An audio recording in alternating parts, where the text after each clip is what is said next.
Mast cell tumors, or MCTs as they are often abbreviated, are a common type of cancer found in dogs. Understanding how these tumors spread and the best way to manage them is crucial for improving the lives of our furry friends. A key factor in determining the prognosis and treatment plan for dogs with MCTs is whether the cancer has spread to the lymph nodes. Traditionally, when veterinarians evaluated the potential spread of MCTs, they often focused on the regional lymph nodes, which are the lymph nodes closest to the primary tumor. However, in recent years, the concept of the sentinel lymph node has gained significant attention. Exactly.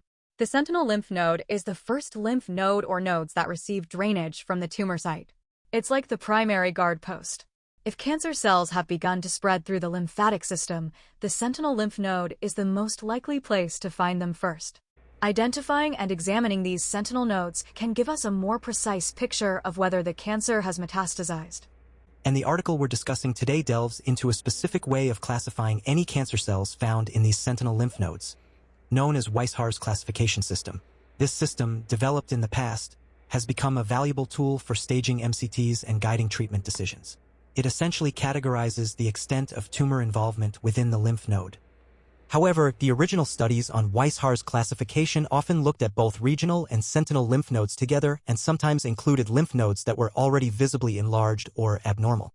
This new research we're exploring today aims to provide a more focused understanding of how Weishar's classification in normal-sized sentinel lymph nodes identified using advanced imaging techniques relates to the clinical outcomes in dogs with mast cell tumors. Well, in this group of dogs, 27 had no evidence of metastasis in their sentinel lymph nodes, which is classified as HN0.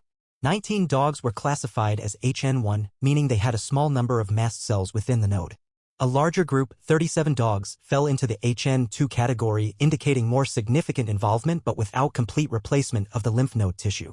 Finally, 11 dogs had HN3 sentinel lymph nodes, showing extensive metastasis where the tumor had largely replaced the normal lymph node structure.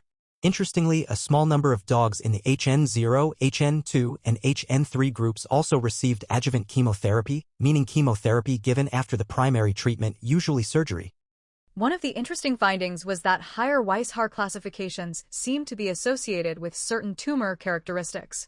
Specifically, tumors classified as cupal high-grade, meaning they were considered more aggressive based on cellular features, were more likely to have higher HN classifications.